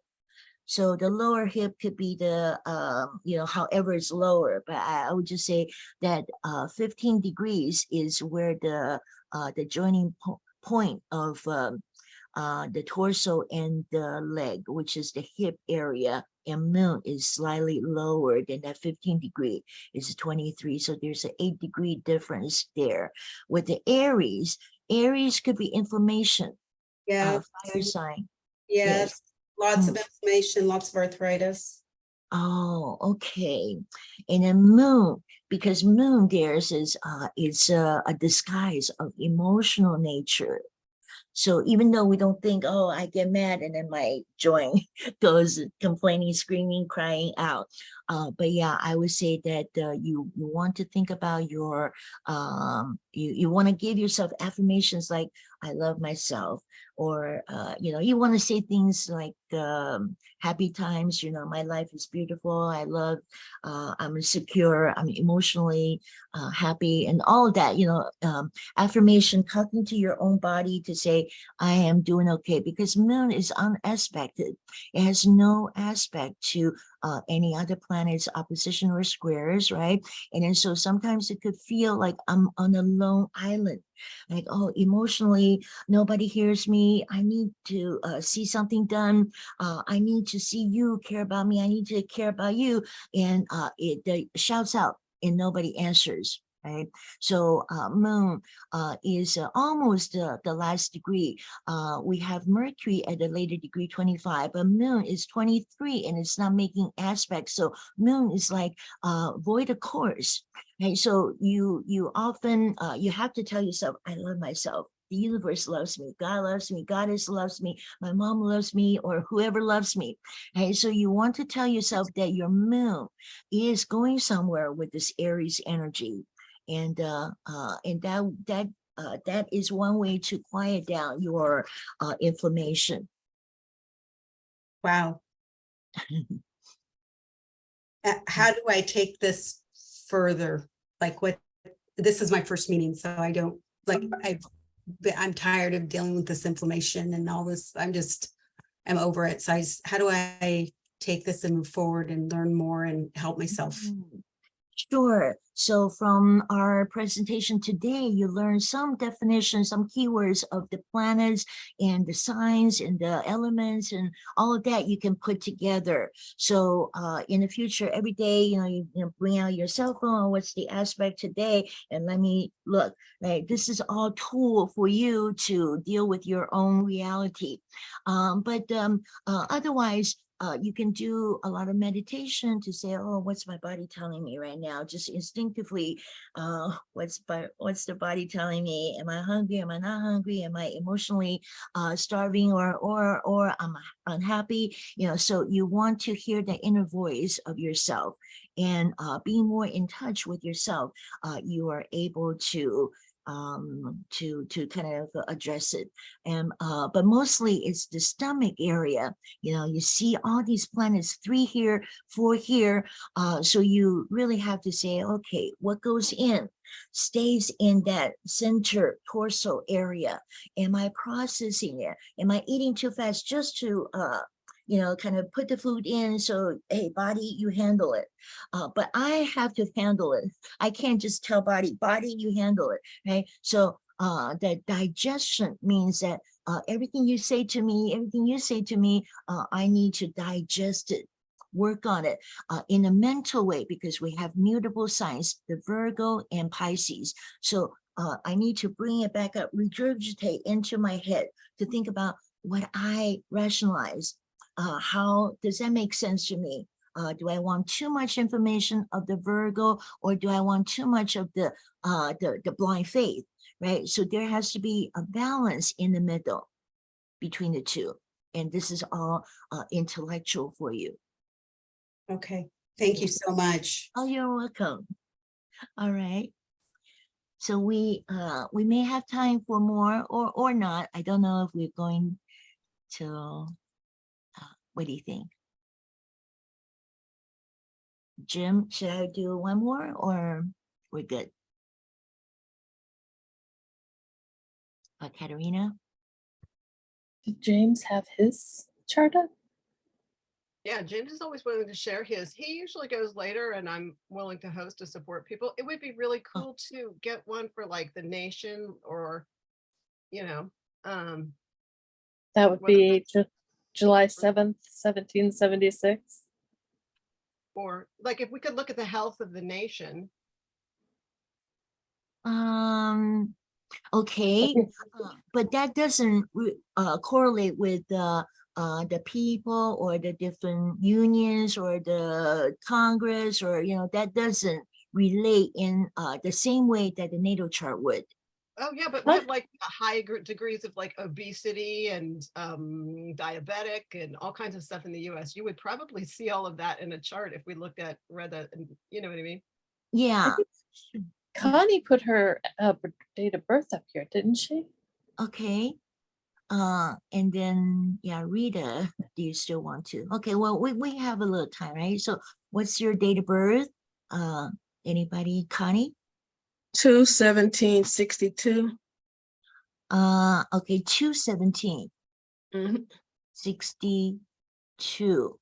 Okay. Approximately what time or what I'm city? sorry. I'm sorry. I'm sorry. 2/17. So the day is the 17th. Yes, it is. Okay, Mhm. what city? Cameron, Texas. Texas. Okay, that's not it. No, Oh, not the Cameron. not Oh, Cameron Park, Cameron, Texas. okay. I know that throws me off too. Okay. So, right, no, right down, yeah, right there. Okay.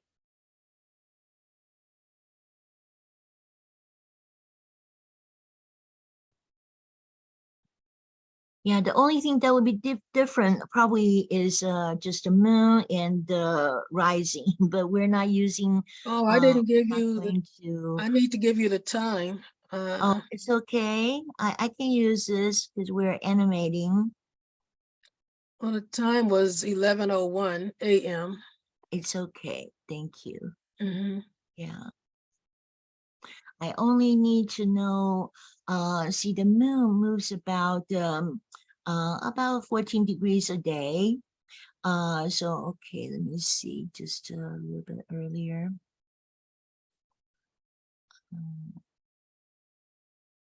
Yeah, well, my moon should be in Leo. Okay,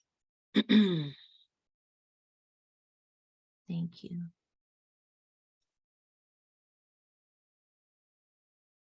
Okay.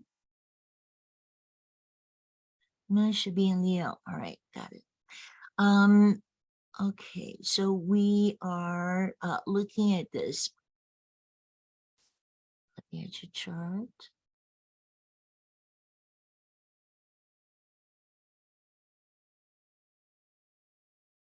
That's an interesting chart. Mm. You have a seesaw chart. You have 1, 2, 3 planets down below. Right, and then you have Neptune to the side, and everything else is on the top. So that is totally a brainiac. Right? So you have Mars, Mercury, Saturn on the right, on the left brain, and Jupiter, Sun, Venus on the right brain. So you totally need to use your brain for everything you do in life. And with all the Aquarius. Oh man, 1, 2, 3, 4, 5 Aquarius stallion. Hey, could you blow that chart up just a pinch, Audrey, if you can? Yes, yes. Thanks Thank so you much. for reminding. All right, thank you. Thank you. Yeah, so there is a lot of this the right brain is creativity, right? So you use a lot of that Jupiter, Sun, Venus for creativity. Aquarius, kind of rational, and then Venus and Pisces will be romantic and the abstract, and but overall, I would say that there's a lot of good use of the right brain, which is creativity.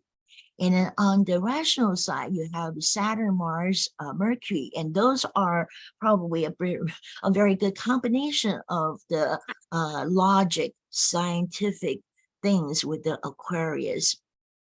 So do you do this type of career? with the Mercury in Aquarius? Do you talk about the realistic things or futuristic ideas and that kind of thing? That would just all be good for you. And then I don't hear you, so okay, I'm just going to continue. This is 17 degree, and Neptune is a 13 degree. So Neptune. Okay, so I'm going to. Well, I want you guys to kind of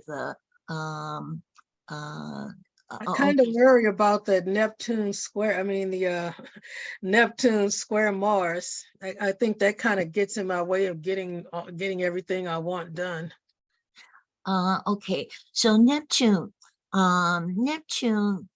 is under, under the navel, right? So slightly below the halfway point. So, Neptune could be a little bit about indigestion or things that don't sit well emotionally with the Scorpio. And Scorpio and Neptune and Scorpio could be about, that slow brewing kind of emotion. Maybe you say, oh, you talk to me in this way or that way.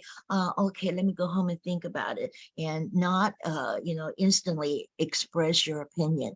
Right? So that is a slow brewer with the Neptune there in the lower stomach area. So you also need to watch out for your own digestion, right? And not be emotionally driven with your digestion or with your food intake. And it's just a T-square to Moon to Mars, right? It's a T-square there. Okay, so the T-square, so therefore Neptune holds a very important position, because Neptune in the middle of your stomach is trying to hold down the floor. On one end is Mars, and of course all the other planets as well, because like I said, a stellium is like a domino effect. One goes, all the other 6 goes. Right? So Neptune, when you're not happy, it's probably usually either the Mars triggered it, like, oh, I get angry, or oh, I get impulsive, or oh, I get whatever with the Mars in the head. Some kind of a thing trigger in your head. Like, oh, I see a news, a piece of something, then I get really excited. Okay, so that started everything. That starts a trigger of Neptune. And on the other end, we also have this opposition, right? That's a part of the T-square. So opposition also affects the feet or the bottom of the body, but it has to go through Neptune. So Mars affects the digestion, and then digestion also goes down to Moon.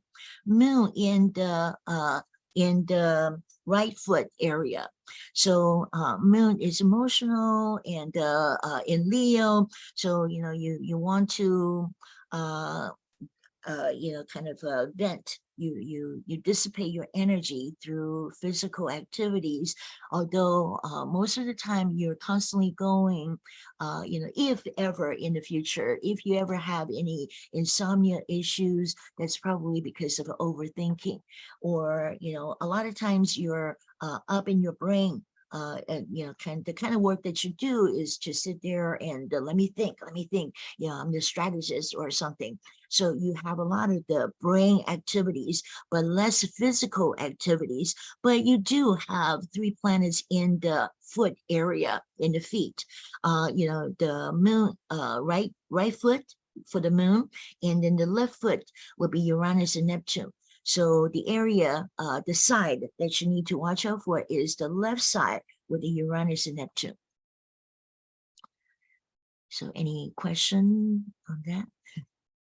When you say the sides, you mean the feet? Yes. Okay. Because I've had some problems with the right side of my face, so I don't know how that fits into it. But I mean, yes, the right side of the face by the body mapping would be Saturn, Mercury. Okay. So Saturn, Mercury, and air sign. Air sign could be either like infection, touching, dirty, dirty water, dirty anything. Yeah, I would say that that is the right side of the face. Air sign deals with the, like an ear canal or the root canal even, anything that is the passage of the air flow. Okay. What would cause, I had trigeminal neuralgia in my right side of my face, and pretty sure it was set off by grinding my teeth. So I'm like, what do you think could contribute to that? Okay, that would be the Saturn. Mhm. Saturn is teeth and bones, right? And then also by traditional rulership, Aquarius is ruled by Saturn. So a lot of the Saturn opposition to Moon, grinding of the teeth is again emotionally triggered by the Moon in Leo. Moon in Leo says that you take pride as a great matter, right? So anytime when somebody says, oh, we're gonna have dinner now, now so-and-so, you sit at the top, and then, hey, Connie, you sit at the bottom, and you're thinking, oh, okay, probably people don't like me. Well, don't worry so much with the Moon in Leo. That's the karmic lesson that you need to work on with Moon in Leo, right? Because we take everything too personally, Moon in Leo people. So, and then that triggers the Saturn. Like, oh, now you look happy, but at night you go home, go to sleep, your teeth are going to grind. So that of course, not just the Saturn, but Saturn also dominoes into Mercury, Mars, everything, all of that going on in your left brain area. And then left brain first into the right brain, so it's all a clock, right? Everything is in sequence. Okay. Mm. All right, thanks. You're welcome. Audrey, this is Rita, and if you have time for one more, you can do mine. Oh, I'd like you to do mine. oh, sure. Okay, yes. Let's see. I have more of a bold chart. Where it's heavy on the top, so now it's going to be probably heavy on the bottom. Okay, date of birth is 4 September Okay. 46. Okay. 4:36 in the afternoon. Oh, okay.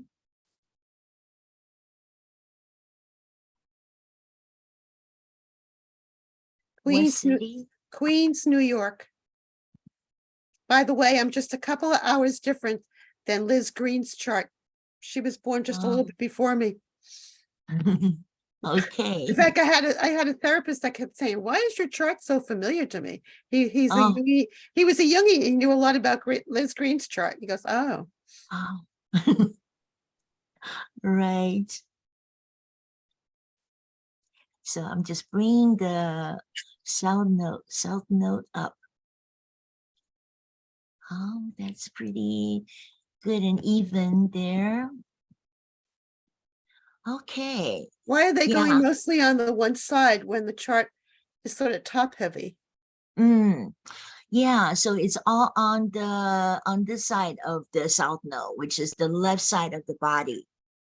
So the only thing that you have to kind of balance it on the right side is a Moon. Maybe the degree is not exact, but we get the gist. So everything here, let me see, 16. So it's all in the area of your like a shoulder, arm, chest area. And then just just Neptune in the upper rib cage area. Neptune there. But everything like Mars, Jupiter, Venus, those three are in Libra in the shoulder, arm, chest area in Libra. So Libra is a people-oriented, or is usually, and you have Venus there, Jupiter, Venus. So probably something that looks beautiful, looks good, or that is also very people-pleasing. You care to please people. And that is one driving force in your upper chest, like, oh, when I talk or when I go see people, when I show up in person, so all of that is this area. No particular issue with the face, but we do have moon on the top of your crown chakra. Okay, so moon about Sag. So a lot of the wanting out, right? A lot of the probably astral traveling, doing a lot of stuff that's not really within this body. We have an opposition from moon to Uranus.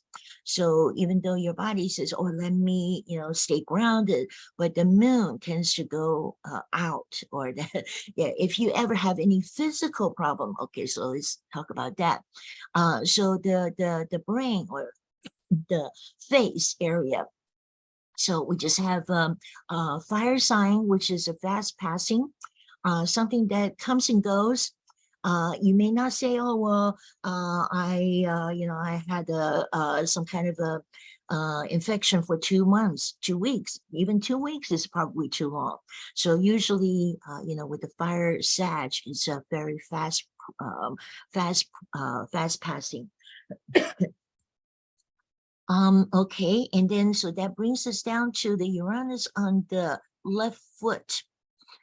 So like we said with the several previous examples, Uranus likes to collect experiences. So you may experience like, oh, I did something with my left foot, or, oh, I brought the different shoes, or, oh yeah, health-wise, maybe it's not my strongest point, and that kind of thing with the Uranus there. And then we also have 2 other outer planets in the left leg area. So the left leg area, Saturn, Pluto, 4 and 12 Leo. So, okay, well, you have a lot of fire signs, right? So, okay, but still Saturn and Pluto tend to stay longer, stick around. And that makes you wonder, oh, okay, what do I need to do? Is it something traditional, or it is usually not ever anything that is like a new age illness, like, oh, they come up with something new with the diabetes now, they come up with something new. It's not the new thing, it's the old traditional type of concept with that. But you can ask me questions. I would just pay attention to the upper chest in the left side area. But there are The upper chest, left side? Yeah. Okay. Yeah. Well, the only thing that I would discourage is the Chiron there with with everybody. Like, oh, everybody else is happy, like Jupiter, Venus, Mars, even happy. Oh, let's go out, do things, and let's keep up the energy, let's do something. But Chiron in there is like, oh, I'm pretending I'm also happy. Okay, so you want to always remind yourself, hey, Chiron is a thing of the past. Chiron is also a thing of Saturn, right? It's if there is any worry, there's a square there. So if there is any worry, like, oh, they probably won't like the dish that I made, or they probably won't like something. Hey, forget that. That happened like 5 times ago. Those people didn't like one dish that I made, but usually everything that I make is really is grand. So Chiron is kind of stuck in between the happy Libra energy that you have there. It's stuck between the happy Libra. That sounds right. Yeah, that's very psychological. Yes, and Yeah. I can see where I definitely want to go out, go out a lot. Yes. Oh, Audrey, yeah. Mhm. would you mind just talking about Chiron just real quick? I know you talked about it earlier, but I love how you describe it. It's just kind of fun. And I'm not sure I'll be able to watch this again. So. They call the Chiron the wounded healer. I know that, but I want to hear what I know, but it's interesting because in my regular chart where Chiron shows up is where I have done a lot of work and a lot of healing has taken place in my professions, in my interest. So it's kind of interesting that way. So I'm kind of looking at it in the physical chart. Okay. Yeah. Chiron is just you know, it's a little poor deer, as they say in other language. Okay, Chiron is in mythology. It is the centaur that was born as a centaur, you know, supposed to be wild, but he was raised by Apollo. So by its extended meaning, it says that Chiron is really very, you know, civilized and admired by a lot of people. He's even created the pharmacy and you know, the botany and so many things, you know, music, arts, and so many things good about Chiron. But he died as the wound, you know, the poison hurt his heel. So, you know, he only suffered for a short time too. He's like, oh, I can't stand it. I can't stand it. It hurts too much. Please let me die now. I mean, otherwise he would have lived for a very, very long time. He's immortal. So, but he pleaded to have himself, you know, be put to death. So that is the story, the symbolic story of Chiron. And so we always want to talk about Chiron, like, oh, wounded healer. Yes, he was a healer. He could heal other people, but he couldn't heal himself. So in our chart, everything is like a symbolic karmic point. Even if I have you know, Leo sun, or you have a Virgo sun, we say sun is so positive and a source of vitality and all that. But it is nevertheless the point of karma, because you could go too overboard with it, or it could go, you know, not do it enough. And so just like Chiron, we want to always talk about how it needs to heal yourself first. And then, you know, after you've healed the 10,000 people, you can say, oh, I know how to deal with that issue, right? I know how to do that. So, but before that, you know, any new person, any young 21-year-old, I'm sorry if there's any 21-year-old, well, I just mean that if anybody who just came out of a bad relationship said, oh, I'm a wounded healer, I can heal marriages. Well, okay, first you have to heal yourself, right? So we always look at Chiron like it's a healing point, a point of healing. And you must heal yourself by forgetting that as the that ruffle in the you know, you have to kind of get rid of it somehow. And the reason to get rid of it, I like Nikki and some of my friends here have heard me talk about this before. It's like when I said I went to the dentist when I was 5 years old, so I'm so scared of the dentist that drill you, you know, that kind of a that fear factor is just instinctual, right? But at the age of 60, I have to say I need to forget about that fear, because I'm not sitting at the dentist's office now. I'm not doing that right this moment. Maybe I still have to go back to the dentist for other work, but I need to forget about that fear and phobia. So Chiron is the fear and phobia in your life that we need to just completely just put it on the shelf. We don't want to deal with it all the time. You know, when time comes, maybe we'll think about it, we'll deal with it. And in your chart, in Rita's chart, it's actually very safe. It just has a little square to Saturn. And that is the point that you need to heal. Right. So You're saying it's the point to Saturn. the point about How that would you heal that, the Saturn Chiron? Yeah, what is? How would she heal that? Again, we look at the sign, and that would give us some descriptive words, right? So Chiron and Libra is probably because of a lot of the social issues. And, you know, sorry, you know, Rita, if I say anything, but, you know, just by astrology, by default, Yeah, sure. it is about issues like, oh, I really need to make peace with people. Maybe I go too overboard. Maybe I feel like, oh, because of that, I can't decide, should I go or should I not go? If I go, I don't please myself. If I go there, then I probably, or if I don't go, then it won't please them. So there is a lot of that indecisive, that Libra type of issue.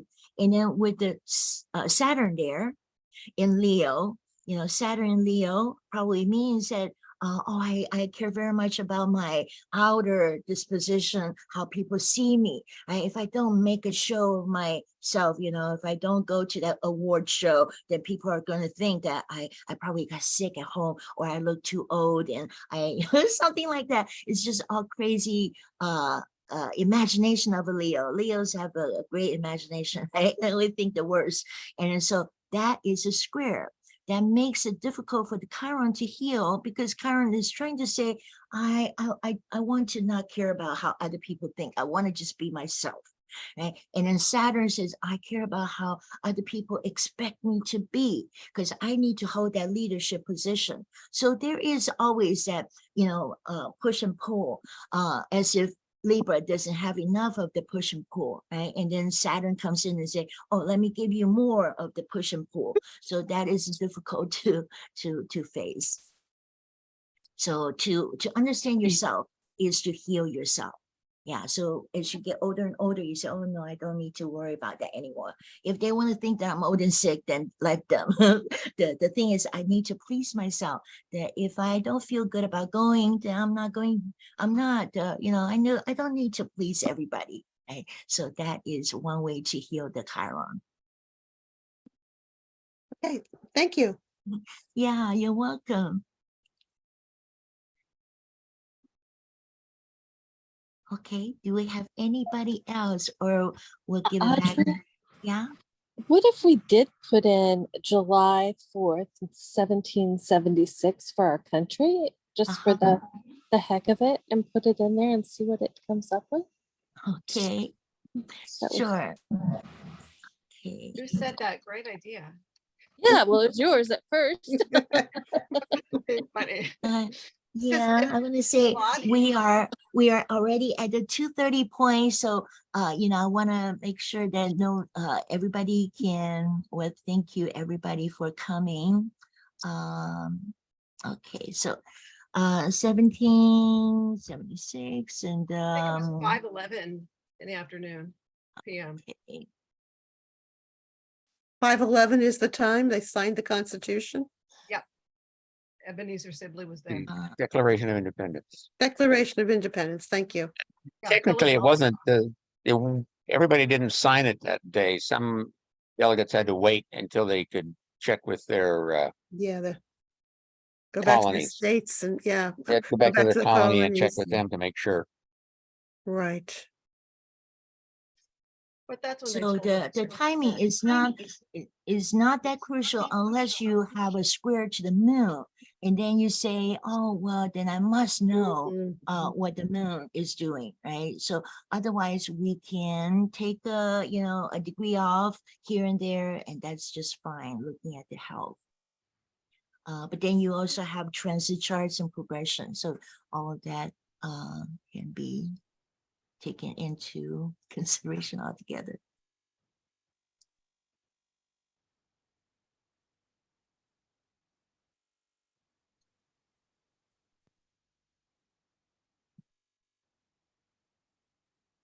Trying to bring the south node to the top.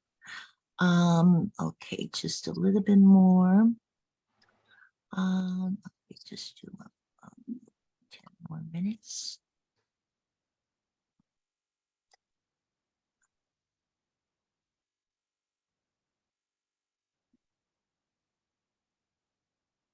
And you're trying to get that south node right on the midheaven line, right? Yes, that's right. Okay. So this will be the US body chart for July of 1776. Okay, so we have clusters here, cluster our two planets here. No We other do sign? have Pluto. Yeah, Pluto right next to, or pretty close, about 10 degrees next to the south node. What are And those? The R for retrograde. I'm sorry. Yeah. yeah, yeah, are for retrograde, right?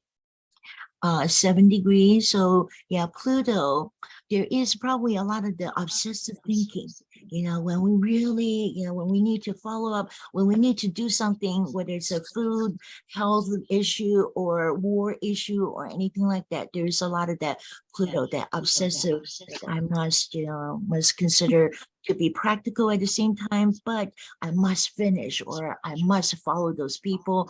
I must take care of that issue. And then also to this side, we have moon. So either side of the brain, we have something significant, a Pluto or the moon. Now coming down to the rest of the body, everything is on the bottom. Okay, so 7, 7, 7. Okay, so this would be Uranus, Mars, Venus, Jupiter. Oh, 4 planets all in the in the right leg area. And so I would like to think that we attract a lot of people of the same energy. So perhaps a lot of people may get hurt either in the right leg, or that the soldiers, the GI Joes, and maybe there is a lot of that hard patriotism for people who have this kind of energy. Regardless of how it may manifest, I would say that we always like to attract the same kind of energy. One time, somebody, Mark Johnson, an astrologer, he said, "Oh, you must really love our country, right?" I said, "How do you read that?" He said, "Oh, because your sun is on the north node." I said, "Oh, yes, I do," right? So there's a conjunction right there. So if we find conjunction with anybody with our chart, with with our charts, period, I would just say, oh, cherish that. That's a very significant thing. Yeah. One thing I could say here, Audrey, and first I want to just ask everybody to check if they're muted, because there's a lot of extra sound. Maybe Trafam, Katerina, Audrey. Audrey, you're not muted, but with Louise Hay and what I know of Chinese medicine, that right leg is the forward motion and the mobility. And what I see there is that the US has a hard time possibly moving forward into new things without a lot of hesitation first, maybe. Is that possibly what could be?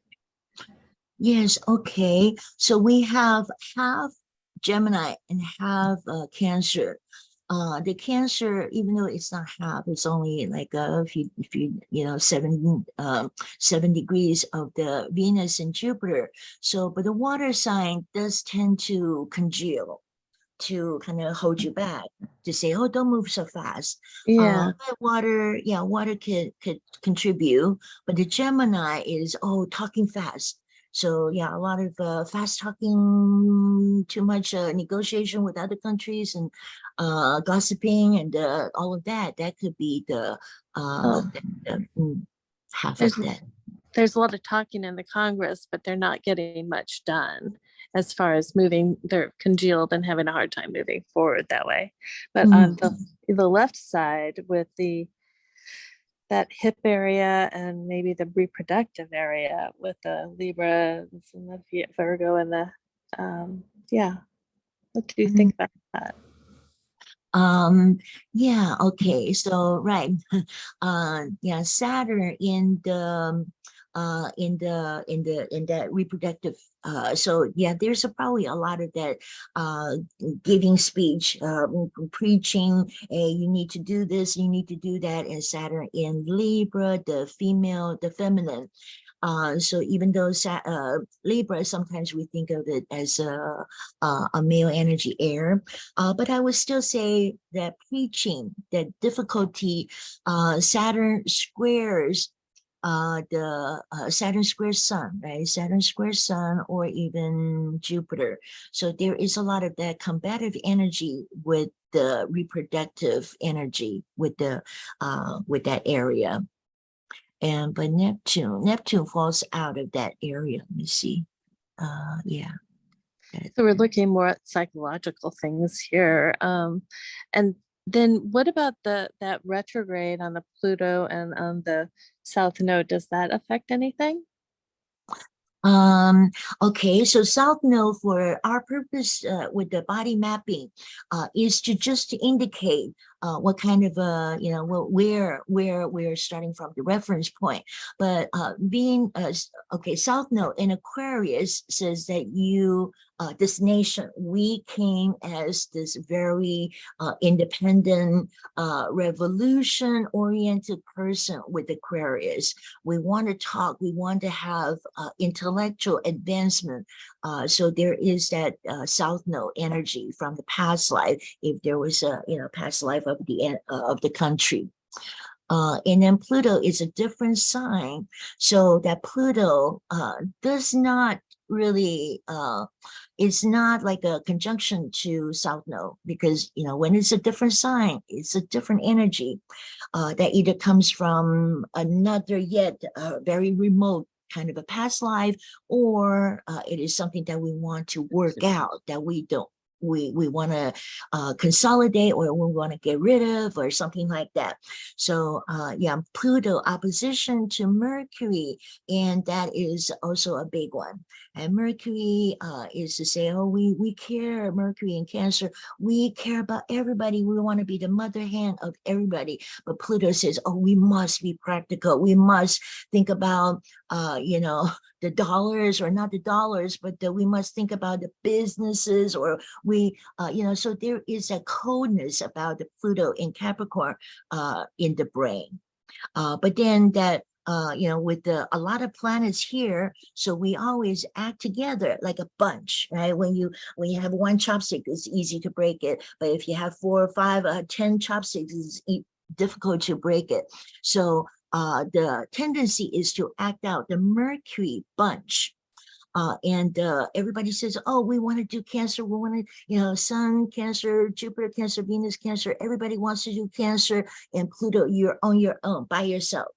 So we want to come across as that loving Cancer, and then Pluto, that part is still us. A lot of the businesses and entrepreneurs, enterprises are very, very happy in America because they're in the environment to make money, like fish and water. So, but that's always in opposition with the Pluto and Mercury. It's fascinating to see that Aries, Chiron and Aries. So we're going through our Chiron return now too. But also in that Leo segment, that third quadrant above the belly. But we do have a tendency to, the heart, we're passionate, and we also have, and it rules a physical heart. And we are a nation that our statistics on dying is about chest, breast, and lungs, a lot of heart attacks and cardiovascular problems in the US. Yeah. Mm-hmm. Yeah. Also, that the right below Neptune, is that Lilith? Yes. Yes. And so Lilith is I don't know, that's in the 5th house, right? So yes. Yeah, in the leg and thigh area. Mm-hmm. Interesting. Okay. Mm-hmm.